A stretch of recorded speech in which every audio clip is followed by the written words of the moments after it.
Hi, my name is Erica, and I am a Children's Services Librarian with the Seattle Public Library, and I'm going to tell you about some books that might be good summer picks for readers entering 3rd through 5th grades. And all of these titles are available as ebooks from the Seattle Public Library, either through Libby or Hoopla. The first book is Cleo, Edison, Oliver, Playground Millionaire by Sundee Frazier, who is actually a local author. Yay! Cleo wants to be an entrepreneur, which is a fancy way of saying that she wants to start and run her own businesses. And she is full of business ideas. Her latest idea is an automatic tooth puller. She ties a piece of string to someone's loose tooth, like her little brother's, and she ties the other end of the string to the dart of her brother's Nerf gun. And pop!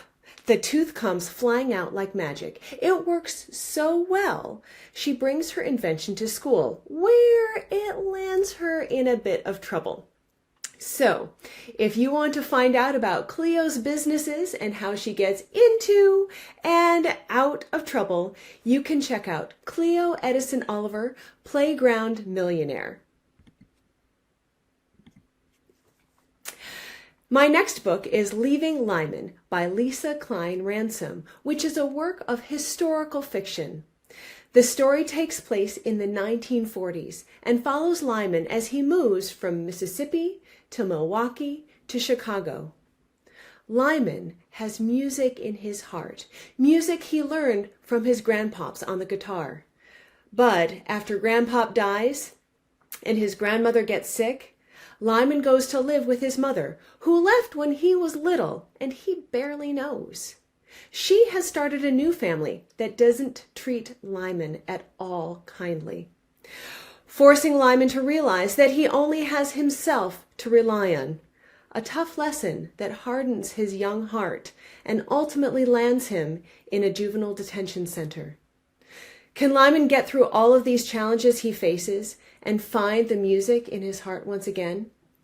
I hope you find out in this story of redemption, the value of music and art, and finding your true self. Leaving Lyman. Next, I have a couple of nonfiction books for you. The first is Becoming Kid Quixote, a brand new memoir by Sarah Sierra, a 10-year-old daughter of Mexican-American immigrants. When Sarah was 6 years old, she was super shy, and she didn't know what to expect when she signed up for a new after-school program. She certainly did not anticipate a time-traveling adventure exploring the world of Don Quixote, the fictional Spanish knight who fought windmills and dreamed of a better world. The kids in the program took these stories and looked at their own lives as immigrant families, found their voices, and created their own musical play, starring Sarah herself.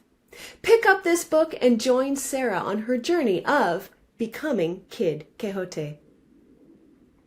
I also want to tell you about What a Waste by Jess French. Did you know that research shows that air pollution makes people do worse at math tests?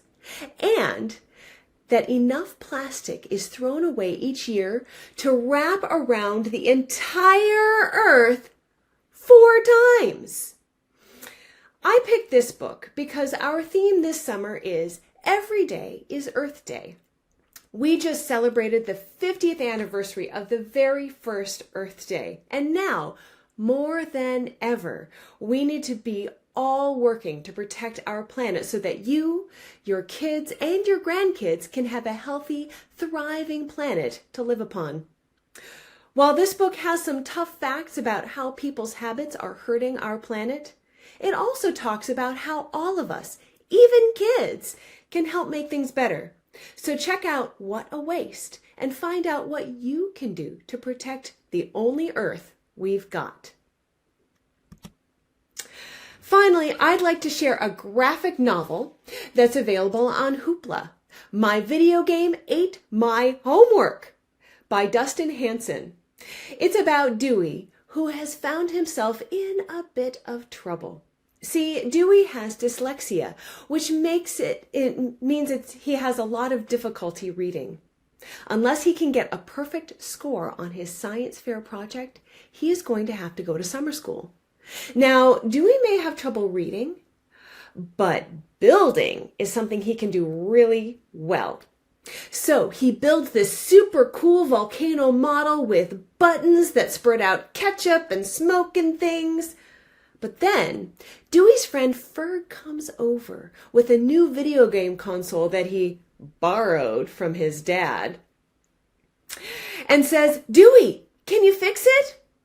"Sure, I'll give it a shot." Sure enough, Dewey fixes the console, but when he does, the console comes to life and creates this huge portal that sucks Dewey's science fair project into the video game. Then it's up to Dewey and his friends to go through the portal too and play the game to the end to try to rescue Dewey's volcano project. And it's fun because it has points and lives like a video game, cool magical monsters, and nods to Dungeons and Dragons throughout the book. So if you're looking for a cool video game adventure story, you can check out My Video Game Ate My Homework. And just like all the comics on Hoopla, this title is always available without a wait. Those are my book suggestions for now. Thanks for tuning in, friends. For more ideas about what you can read and learn this summer, check out all the book lists, activities, and other resources on our website at spl.org.